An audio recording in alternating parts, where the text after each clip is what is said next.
Bienvenidos y bienvenidas a esta sesión de tarde de este primer Macrocongreso Internacional de Ciencias y Humanidades CIUN 2022. Tenemos el agradecimiento expreso, en primer lugar, al doctor Manuel Francisco Romero. Queríamos expresarle nuevamente nuestro más sincero agradecimiento, tanto en mi nombre como en nombre de todo el equipo que ha hecho posible CIUN, por la brillante exposición y conferencia que nos va a brindar a continuación. Voy a hacer una breve introducción a su extenso currículum, como el de todos los conferenciantes que nos están acompañando. Nos deben disculpar porque realizamos una brevísima semblanza biográfica. El profesor doctor Manuel Francisco Romero es profesor del Departamento de Didáctica de la Lengua y la Literatura en la Universidad de Cádiz y responsable del Grupo de Investigación e Innovación Educativa en Didáctica de la Lengua y Literatura. Sus líneas de investigación se centran en la educación lingüística y literaria desde una perspectiva interdisciplinar, donde convergen las distintas áreas de conocimiento. Ha participado en diversas publicaciones nacionales e internacionales y actualmente su labor se centra en el proyecto de I+D, Retos de Investigación Formar Lectores en la Sociedad Digital desde el libro de no ficción, del Ministerio de Ciencia e Innovación, así como en la formación de profesorado, jornadas y cursos. Es miembro de la Junta Directiva de la Sociedad Española de Didáctica de Lengua y Literatura y responsable de la Red Internacional de Universidades Lectoras, RIUL, en la Universidad de Cádiz. Y como les exponía, nos va a deleitar con una conferencia que lleva por título, disculpen,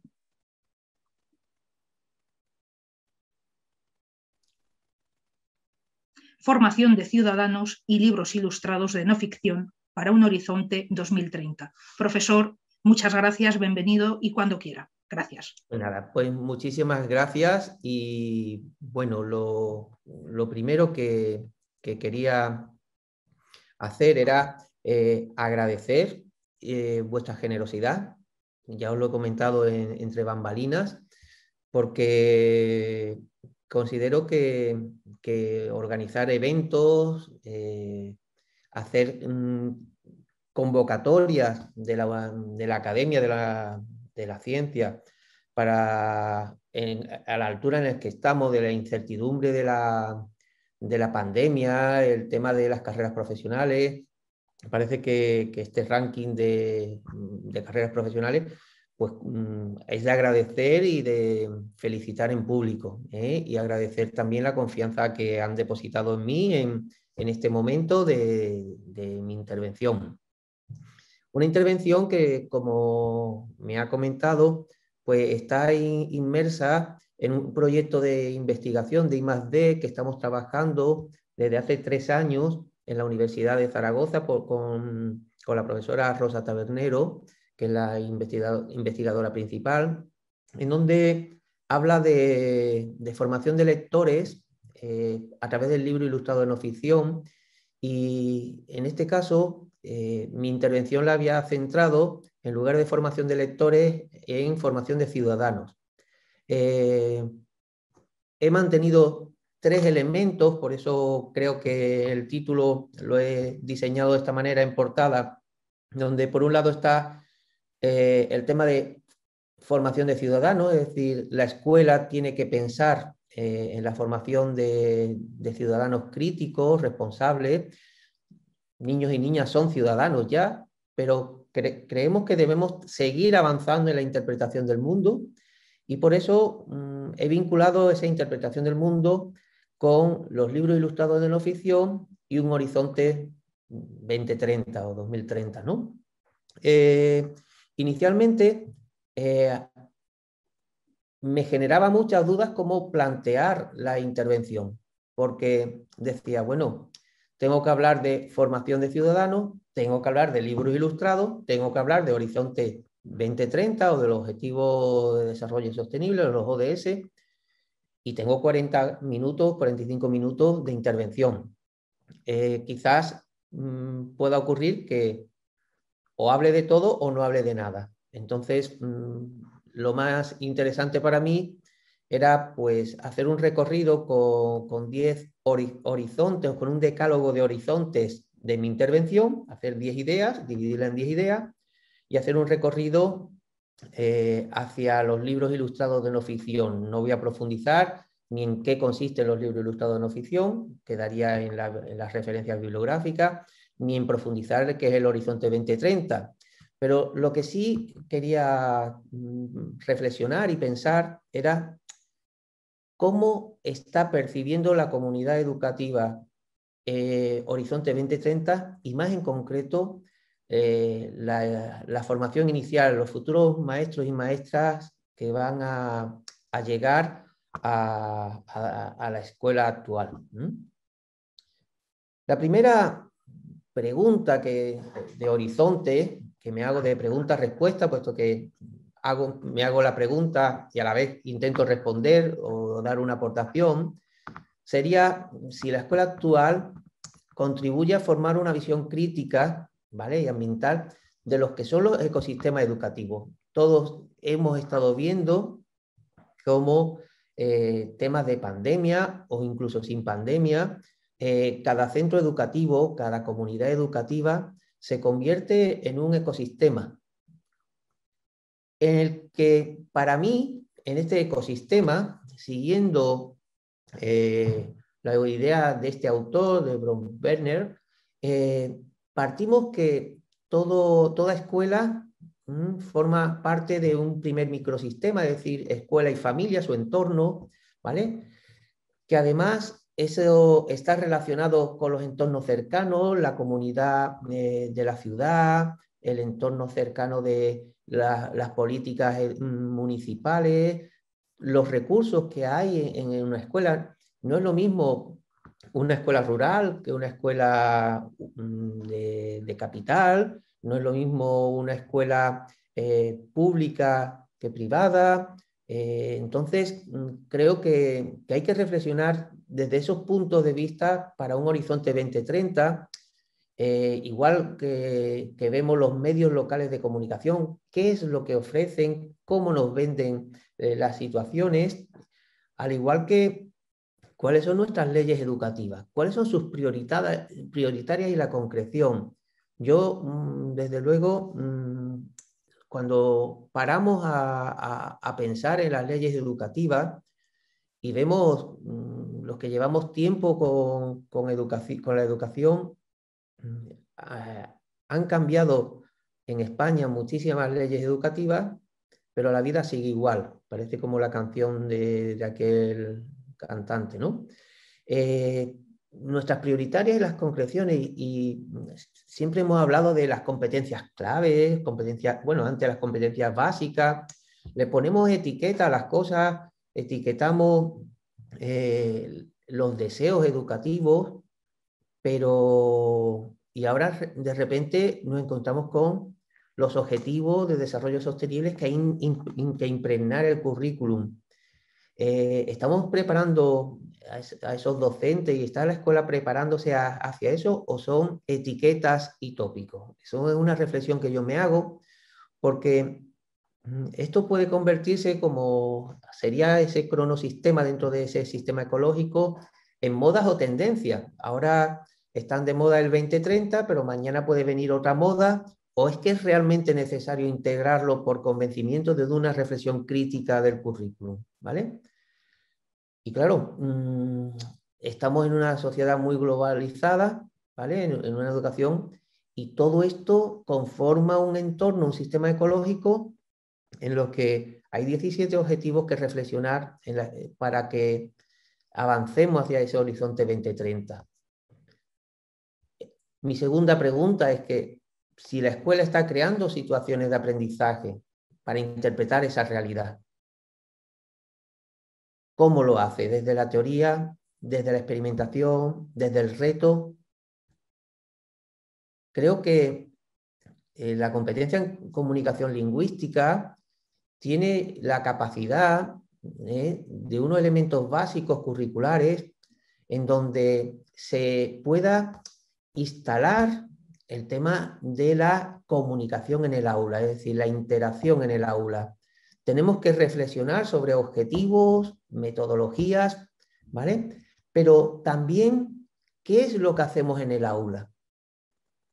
Yo muchas veces, cuando reflexiono tanto con la formación inicial en la escuela de profesorado, e incluso con la formación permanente, la formación de centros de profesores, en muchas ocasiones vemos la gran dependencia existente hacia los libros de texto, que yo no estoy ni a favor ni en contra, sino simplemente la dependencia, las metodologías que estamos trabajando con nuestros estudiantes, si son metodologías activas, participativas, si democratizamos el diálogo en el aula, ¿vale?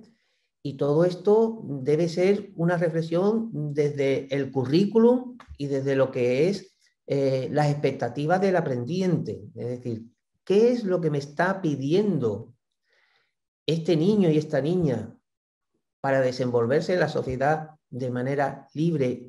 Y no solamente mi pensamiento es desenvolverse de manera libre, mi pensamiento es que sea capaz de transformar la sociedad. No podemos hablar solamente de sobrevivir, sino también de transformar, el poder transformador. Y eso la escuela lo necesita hacer. Tiene que buscar situaciones de aprendizaje en las que docentes, familias, todo el entorno reflexione sobre la situación, la vida, la sociedad, el mundo, la naturaleza, y ahí trabajaríamos de manera cohesionada y de manera natural nuestras contribuciones a los objetivos de desarrollo sostenible. En ese sentido, ¿vale? A mí, mi tercera pregunta y respuesta es: ¿qué es lo que ofrecen esos ODS a la educación desde los postulados del Horizonte 2030? Y lo tengo muy claro. Es decir, creo que en el preámbulo de la Agenda 2030 hay palabras claves importantes que me están diciendo que esto debe convertirse en un horizonte, en un plan de acción que busque elementos importantísimos. Hablar de paz universal con lo que está ocurriendo ahora mismo es indispensable. Liberar a la humanidad de la pobreza, importantísimo. Ser partícipe de la sostenibilidad del planeta, de proteger nuestro planeta, importantísimo. Esos derechos humanos, la concepción intercultural de los derechos humanos, básico. Y por eso creo que es muy importante trabajar desde esa igualdad y esas voces de hombres y mujeres que vayan desde la igualdad, pero sobre todo del empoderamiento, de dar su lugar a la mujer en la historia, en el currículum y en la sociedad. Para mí es básico, es decir, el currículum actual está cargado de nombres masculinos, y creo que hay en todas las áreas y materias nombres de mujeres que hay que recuperar. Y eso es un punto de reflexión que debemos hacer también. ¿De acuerdo? Entonces, creo que, como hablábamos en esta tercera pregunta, estos objetivos deben impregnar de manera transversal nuestras acciones educativas.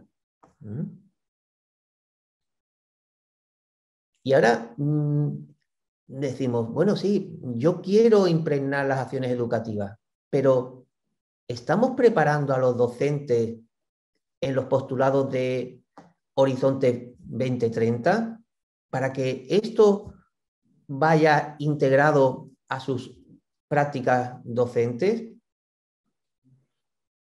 En este sentido, hice una microinvestigación con estudiantes de magisterio del grado de primaria, y les pregunté si conocían los objetivos de desarrollo sostenible.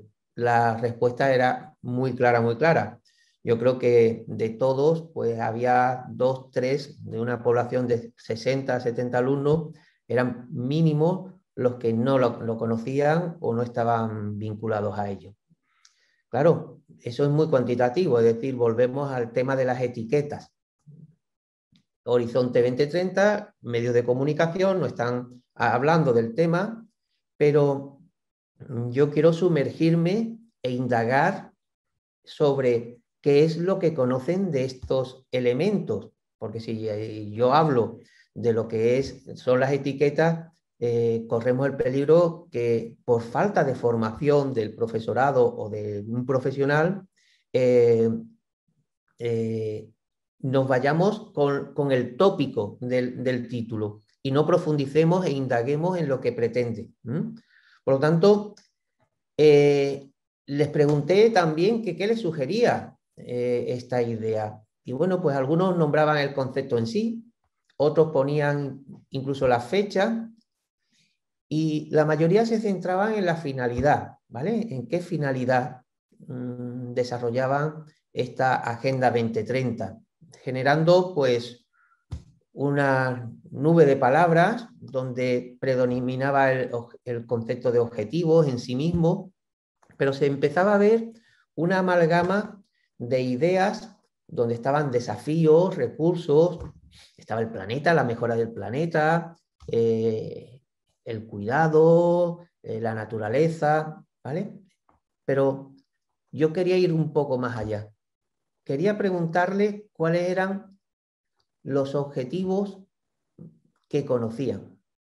Y fíjense que haciendo una indagación había objetivos que no hacían alusión en sus respuestas. Si lo vemos aquí por palabra, lo vemos aquí por frecuencia de... ¿Se dan cuenta? Que, por ejemplo, alianzas para lograr los objetivos, que para mí es uno de los importantes para trabajar en educación, puesto que trabajamos todos los aspectos de ONG, aprendizaje y servicio, la implicación, pues quedaban vacíos, quedaban vacíos. El tema del trabajo decente, el crecimiento económico, ¿vale? El tema de la energía sí aparecía, ¿vale? Pero se focalizaban, fijaos, en el hambre, el fin de la pobreza, salud y bienestar, educación de calidad, igualdad de género, el agua, ¿vale? La paz y la justicia. Bueno, pues quizás me valía esta primera radiografía para decir, bueno, ¿cómo podemos desde el área de didáctica de la lengua y la literatura contribuir a un mayor conocimiento de los objetivos de desarrollo sostenible, por un lado, y por otro lado, cómo le puedo ofrecer a mis estudiantes de formación inicial recursos para que puedan integrar e implementar ideas y estrategias en el aula y que sea esta parrilla pues que estuviera completa y no queden pues desiertos algunos objetivos. Esta pregunta que os lo he dicho, que es una visión integrada de los ODS, las respuestas venían por los libros ilustrados de no ficción. No sé si conocen el concepto de libro ilustrado de no ficción. Como les decía, si hablara de qué son los libros ilustrados de no ficción, podría llevarme todo el tiempo y haría un desequilibrio de mi intervención respecto a la temática que pretendo llevar, pero lo que sí está claro es que los libros ilustrados de no ficción tienen su centro de creación en el concepto de libro-objeto, es decir, la preocupación y la unión de el libro y el arte.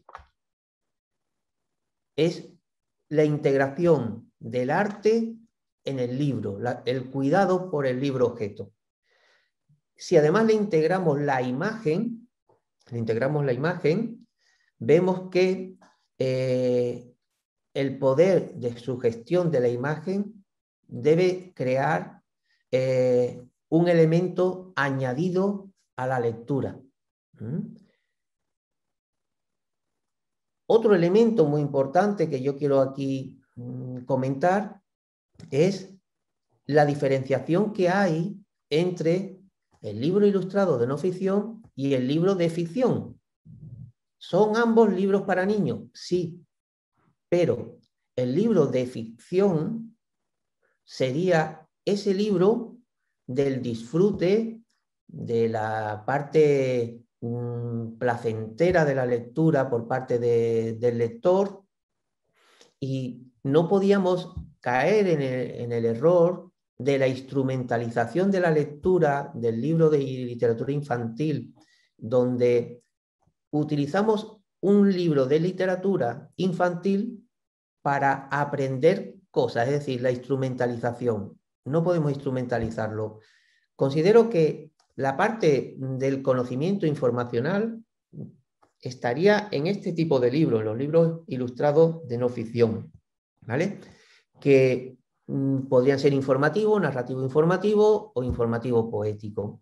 Pero como ven ahí ustedes, estos libros pues van a mezclar la creatividad de la imagen con la conceptualización de la parte informacional del contenido. Por lo tanto, estos libros de no ficción están o pueden, y hemos hecho muchas experiencias en centros educativos en los que hemos integrado este tipo de libros en los procesos de enseñanza-aprendizaje, y lo primero es que piensen que niños y niñas disfrutan muchísimo, muchísimo, porque son además libros para compartir. Si ven, la mayoría de estos libros son libros grandes, es decir, el tamaño es amplio, porque es para compartir, no es una lectura individualizada, es lectura compartida, ¿vale? Y en este sentido, estos libros pues van a tener unas razones tanto intrínsecas como extrínsecas para el desarrollo de la formación de lectores, como hablan estos autores de Jung, Moore y Cornwell. Fíjense, estos libros despiertan la curiosidad, ¿vale? A partir del libro será el momento para seguir investigando sobre los temas. Es decir, podemos hablar sobre las plantas, sobre los animales, sobre cualquier tema, ¿vale? Y a partir del libro seguir indagando, seguir buscando información e investigando. Al igual que vemos como causa que es dentro de la propia experiencia lectora, que se conecta con temas vitales, ¿vale? Los alumnos los manipulan y los utilizan y los convierten en parte suya, ¿no? Es interesante que hemos hecho talleres y experiencias en varios centros educativos, y en estos centros educativos los niños al final salían diciendo que querían comprarse esos libros porque disfrutaban de los libros, ¿vale? Eso es una motivación para hacer lectores, ¿vale? Y es formativa porque mezclan el placer de la lectura con la parte de la información, el aprendizaje, ¿vale? Como causas externas, pues podríamos hablar de la inclusión de áreas no lingüísticas de la ANNL, porque van a desarrollar un amplio conocimiento en las distintas materias, van a servir para una alfabetización de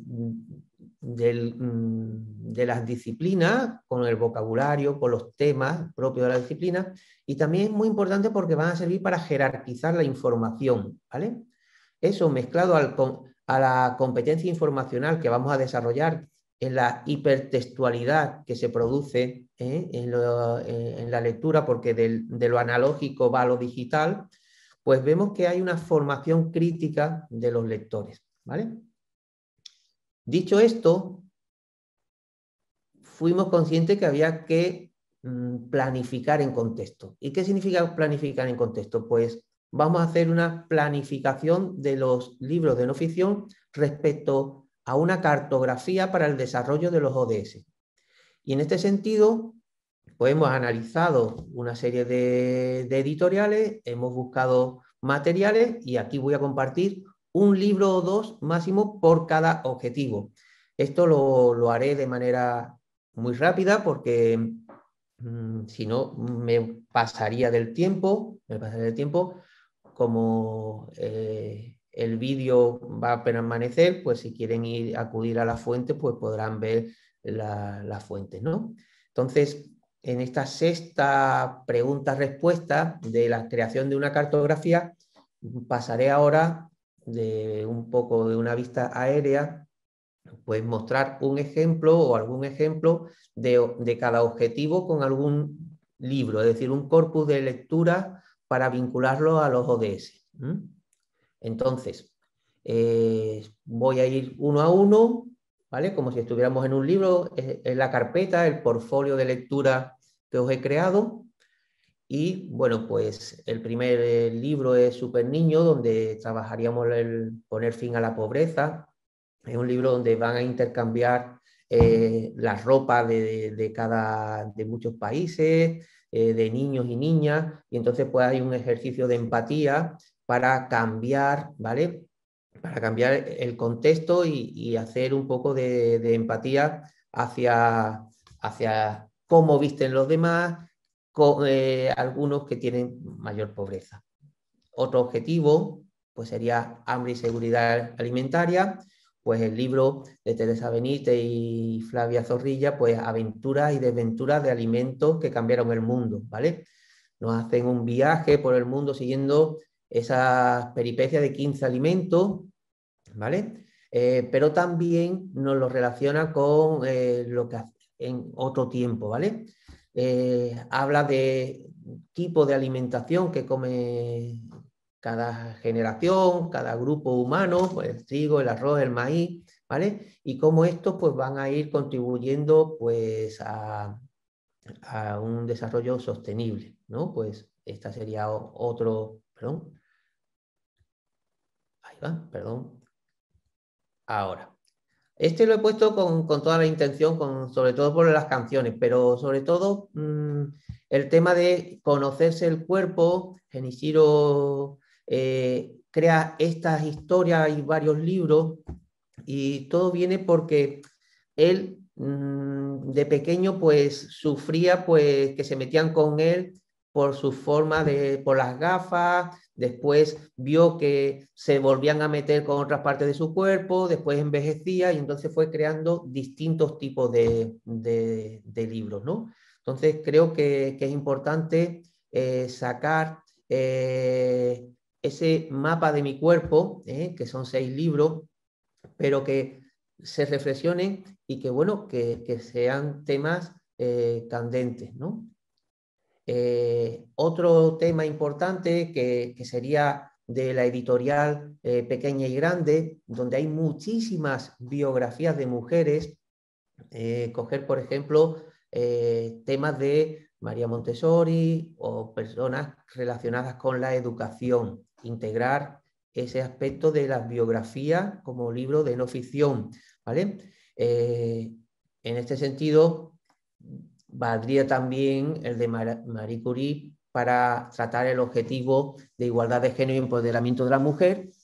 Y fíjense que a mí en este objetivo de igualdad de género y empoderamiento de la mujer, no sé si conocen el fenómeno de No Más Matilda, ¿vale? Imagina, este es un proyecto en los que están muy documentados, tienen muchísimos recursos, se los recomiendo porque sería como partimos de la ficción a la no ficción, es decir, coger las biografías de personas, ¿vale? Por ejemplo, aquí sería, si hubiese sido, perdón, ¿vale? Si hubiese sido, por ejemplo, Einstein, hubiese sido Matilda Einstein. Entonces, ¿qué hubiese sido? Si hubiese sido mujer, ¿cómo hubiese reaccionado la comunidad científica? Entonces, vienen muchos recursos, juega ficción con no ficción. Entonces, considero que es un material muy a tener en cuenta para seguir trabajando ese fenómeno, Matilda, ¿vale? De la igualdad de género de este objetivo. El sexto del agua, pues fíjense, el libro Sin agua nada es posible, ¿vale? Aquí nos va a hablar sobre la materia del agua y cómo se integra el agua a la vida de los ciudadanos. Pues, ¿por qué se agota el agua? ¿A quién le pertenece el agua? Y fíjense las ilustraciones que tiene el libro, ¿vale?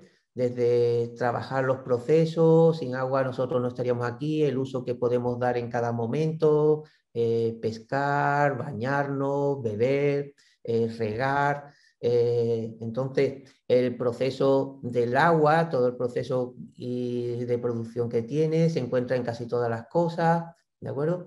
Entonces, considero que es un ejemplo claro de cómo estos libros pueden hipertextualizar la educación partiendo de la lectura. Buscamos luego más información y en esa nueva información trabajamos esa competencia informacional de selección crítica de los contenidos y la elaboración, al igual que la jerarquización de los contenidos.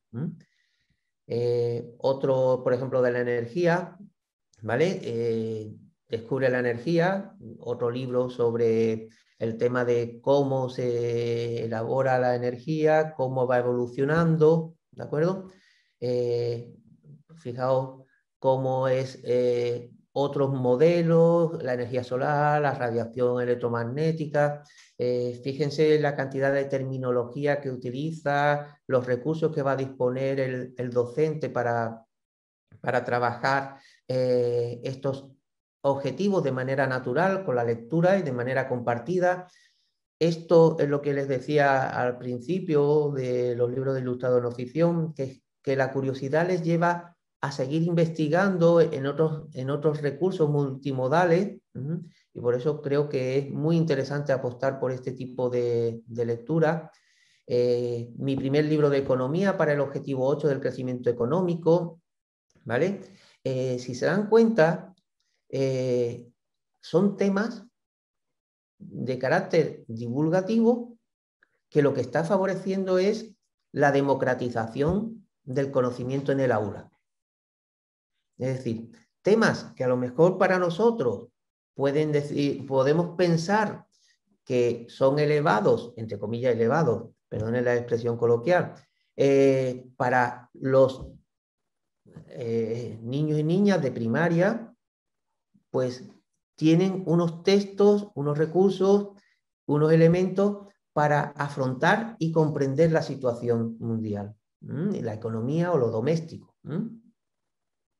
Otro, el de las infraestructuras. Este libro en construcción es impresionante, ¿vale? Y dentro de estos libros de cómo es construir infraestructuras resilientes, promover la industrialización sostenible, pues tenemos, por ejemplo, construcción y arquitectura, que también te va diciendo todos estos temas, ¿no? De puente, Este libro me parece impresionante porque son relatos en primera persona de niños que están trabajando, niños trabajadores que están ahí, no hay tiempo para jugar, es decir, no quitemos el tiempo del juego y lo sustituyamos por el tema del niño trabajador, ¿vale? Otro, como puede ser el objetivo de las ciudades, pues guía de ciudades, pues incluso te va dando las ciudades del mundo con sus edificios, con su urbanismo, ¿vale? Incluso te lleva a hacer mapas interactivos dentro de los libros, ¿vale? Entonces, considero que es interesante. A mí este es uno de mis preferidos, personalmente, el de basura. El de basura es un libro espectacular porque va desde los pañales hasta el reciclado, es decir, cuando el hermanito hace caquita y le hacen el caquita en el pañal, cómo se tiene que guardar, dónde se tiene que tirar, cómo debemos reciclar, en qué momento hay basura en todos los contextos. Me parece magnífico este libro. Otro, el del cambio climático, también, desde los orígenes, fijaos, el posicionamiento hacia el cambio climático, como podemos encontrar mucha información en Internet, pero bueno, tenemos un punto de referencia, un libro de referencia que se adapta a los intereses infantiles. Esta colección de Sommer es impresionante, es decir, el gran libro del mar, que está con otro de los bichos y otro, es buenísimo, es unas ilustraciones increíbles, tiene unas imágenes, unas ilustraciones de lo que serían los ecosistemas marinos con las especies, tiene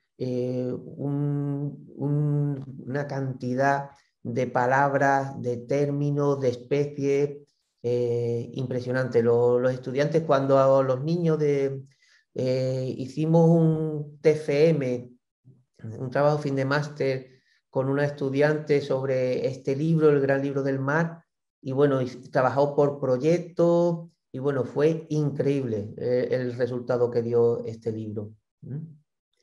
Al igual que El Gran Libro del Árbol y del Bosque, también es otro que va a trabajar el tema de la diversidad biológica, ¿vale? Fíjense qué ilustraciones, qué términos, cómo es la educación de la mirada, cómo es la educación de la mirada de nuestros estudiantes. Y bueno, aquí es un tema peleagudo, es decir, hablar de paz y justicia y hablar de el tema del tema político, de cómo se hace la democracia. Bueno, pues fijaos, Adiós al porvenir, quizás este libro está un poco para cursos superiores de primer ciclo de secundaria, pero porque está hablando del tema de cuando Azaña se exilió, la carta que escribió a su amigo Ángel Osorio, pero fijaos cómo las ilustraciones, la hipertextualidad, la intertextualidad que hay ahí en ese cuadro, la rendición de las lanzas, la menina, hay muchos guiños intertextuales, pictóricos, educación.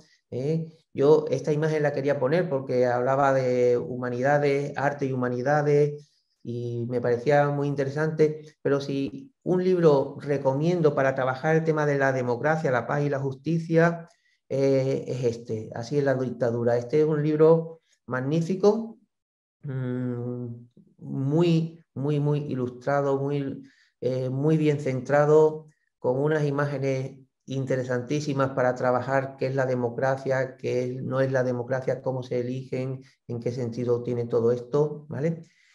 Y bueno, y para terminar el último objetivo, pues que tampoco aparecía, pues no podía aparecer otra persona que no fuera Greta, ¿no? Por ejemplo, el tema de Greta, el fenómeno que fue Greta, el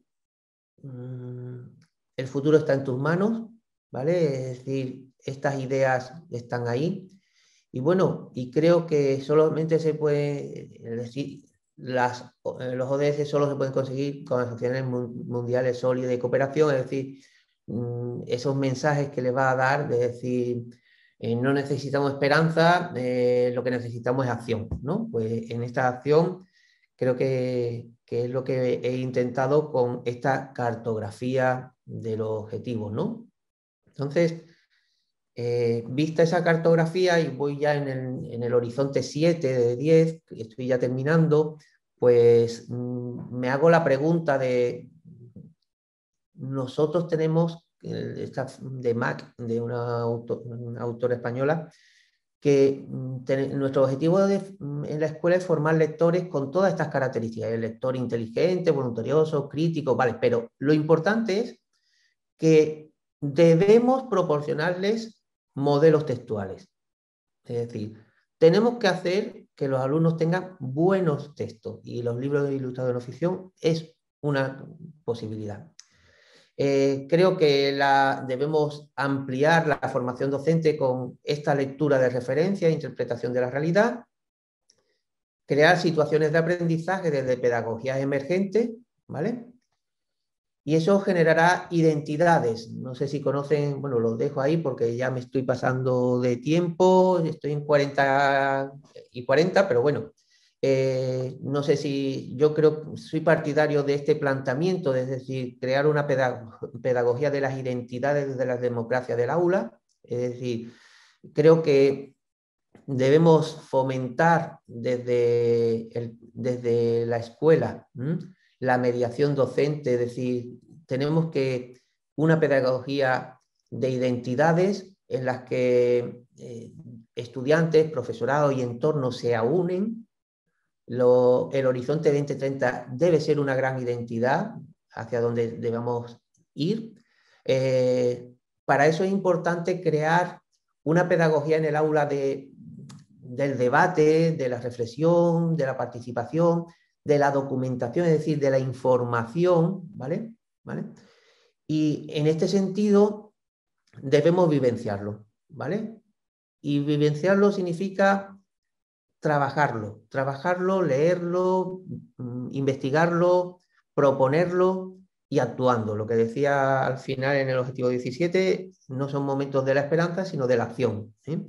Y desde ese aspecto debemos crear esos discursos de la comunidad educativa, de la pedagogía del significado. Entonces, en este sentido, se hace necesario